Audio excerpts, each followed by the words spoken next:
ISS.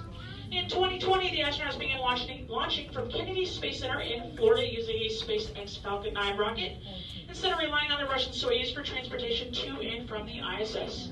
SpaceX is one of the companies that is participating in NASA's Commercial Crew Program, which began back in 2014. And in the front window, just to the right of that Dynetics, you can see a mock-up of a white capsule surrounded by blue scaffolding. That is the Boeing Starliner. The Boeing Starliner just recently made its first unmanned trip to the ISS, and they're going to make a manned one pretty soon here. They've been added to NASA's commercial space fleet alongside capsules from SpaceX, Northrop Grumman, Lockheed Martin, Sierra Nevada, and other private companies. Collaborating with those commercial companies allows NASA to focus more time on developing new spacecraft that's going to allow us to establish new projects on the moon and then travel to Mars. In preparation for those long-term missions to Mars and beyond, NASA is developing sustainable technologies to make the most of scarce resources in outer space. For example, 93% of all the water on the ISS is collected, purified, and recycled through the station's systems. This sounds quite unpleasant, but it is essential to a nearly closed system. This technology is also being used here on Earth every day. Yes, huge big rocket over here. So that is the state module. Goodness. Kasing laki daw to ng isang studio na soccer ball. So, tekan mo naman. From there to all the way down here. And it's me again, Leonie. It's bad, I don't have my stick. Look at that. The song. Stainless, yeah. So they're making another one? Look at that. Wow.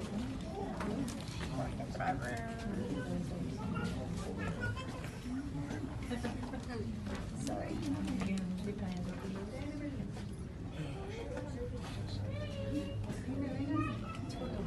This is all the line, all the way down there. All the way down there. It's a long line, actually.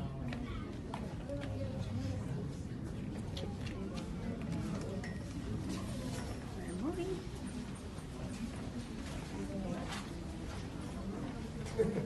Dito pa rin kami sa Space NASA Museum sa Houston, Texas. Oh, there's a girl. All right, folks, just like before, please make sure those flashes are turned off, and please stay as quiet as possible. Wow. All right, if you look back towards the back, about midway in that back of that room, you're going to to the right of that big blue H.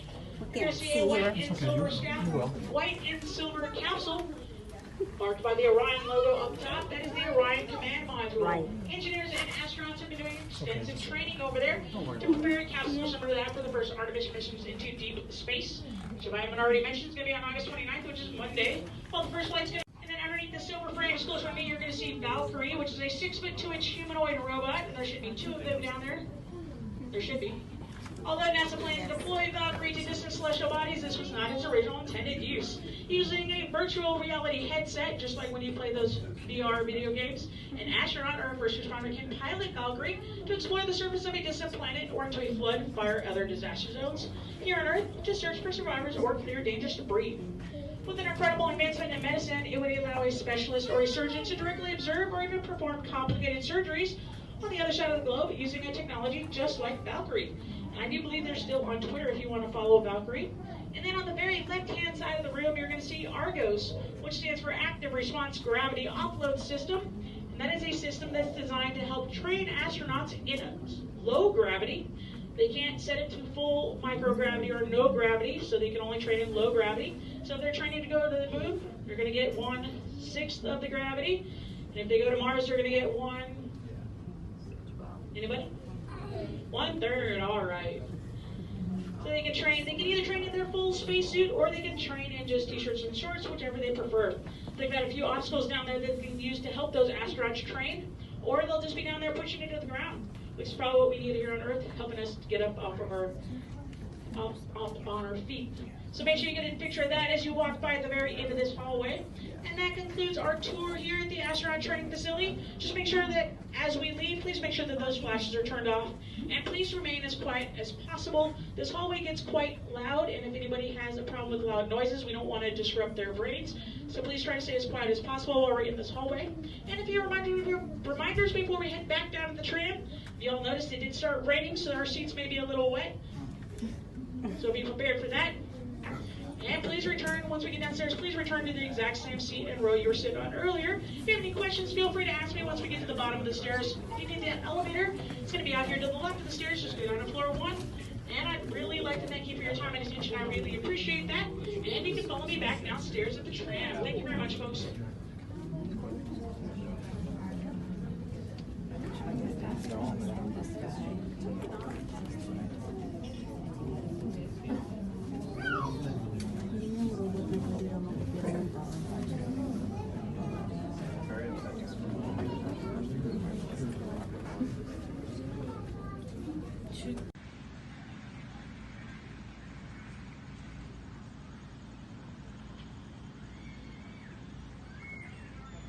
Okay guys, pabalik na kami sa aming tram. So natapos na ang aming tram tour today. So, thank you. Ayun na yung aming tram, babalik na kami doon. Ayun kami. Very interesting inside. Kung baga noon makikita mo lang sa movie, di ba? Then ngayon, nakarating din dito sa Space Museum ng NASA. Okay, thank you so much. And this is Leonie again. Thank you guys for watching.